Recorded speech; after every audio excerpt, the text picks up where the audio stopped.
गरियाबंद जिले के मटाल पहाड़ियों में सीआरपीएफ, एसटीएफ और E30 की संयुक्त टीम ने 48 घंटे तक चले सर्च ऑपरेशन को पूरा कर लिया है।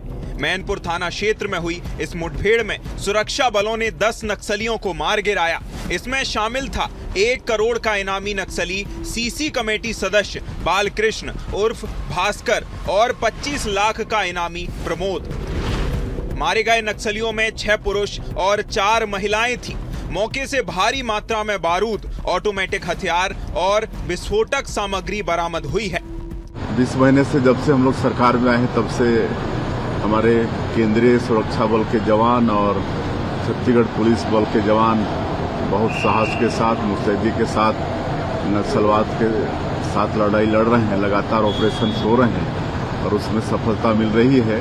और कल भी गरियाबंद में नक्सली मुठभेड़ में हमारे जवानों को भारी सफलता मिली है। मैं उनके साहस को नमन करता हूं। उधर सुकमा में सामने आई है एक और बड़ी खबर। नक्सली संगठन की सबसे वरिष्ठ महिला नेता, केंद्रीय समिति सदस्य सुजाता ने आत्मसमर्पण कर दिया है। सुजाता पर 1 करोड़ रुपए का इनाम घोषित था।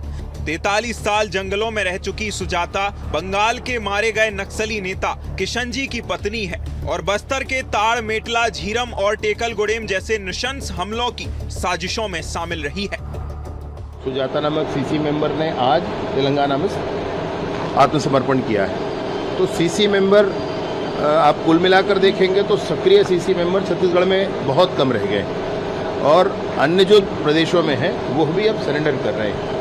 सीसी मेंबर ही इनका वो ग्रुप है जो लोगों को भड़का करके, बहला फुसला करके और इस काम को आगे बढ़ाते हैं, इस विषय को आगे बढ़ाते हैं। ये सीसी मेंबर समाप्त होंगे और दूसरे भी लोग वो समझ रहे हैं कि हमको मुख्य धारा से जुड़कर चलना है, क्योंकि अब जनता ये चाहती है, बस्तर की जनता ये चाहती है कि ये सब समाप्त होना चाहिए। प्रदेश की जनता चाहती है।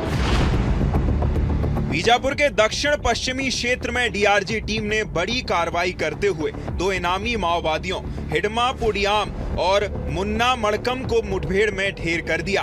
दोनों माओवादी संगठन की कंपनी नंबर 2 प्लाटून नंबर 1 में सक्रिय थे और 8-8 लाख के इनामी थे। गंगलूर थाना अंतर्गत लेंड्रा कोरचोटी के जंगलों में कंपनी नंबर 2 के कमांडर वेल्ला मोडियाम से 40 से 50 नक्सलियों की सूचना मिली थी, जिस पर से डीआरजी अन्य बल ऑप्स पर रवाना हुए थे। ऑप्स के दौरान सुबह से ही मुठभेड़ जारी था और दोपहर तक मुठभेड़ जारी रहा। सर्चिंग के दौरान 2 माओवादियों के शव बरामद हुए, जिसकी शिनाख्त आज हो गई है। 2 माओवादी कंपनी नंबर 2 के पीपीसीएम और पीएम स्तर के हैं, जिन पर कुल 16 लाख का इनाम घोषित है।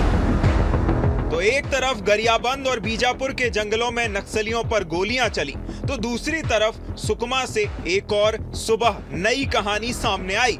सरकार की रणनीति और जवानों की बहादुरी से माओवादियों की कमर टूटती जा रही है। अब सवाल सिर्फ इतना है, हथियार उठाने की जिद छोड़कर क्या बाकी माओवादी भी मुख्यधारा की ओर लौटेंगे? Desk report, BSTV।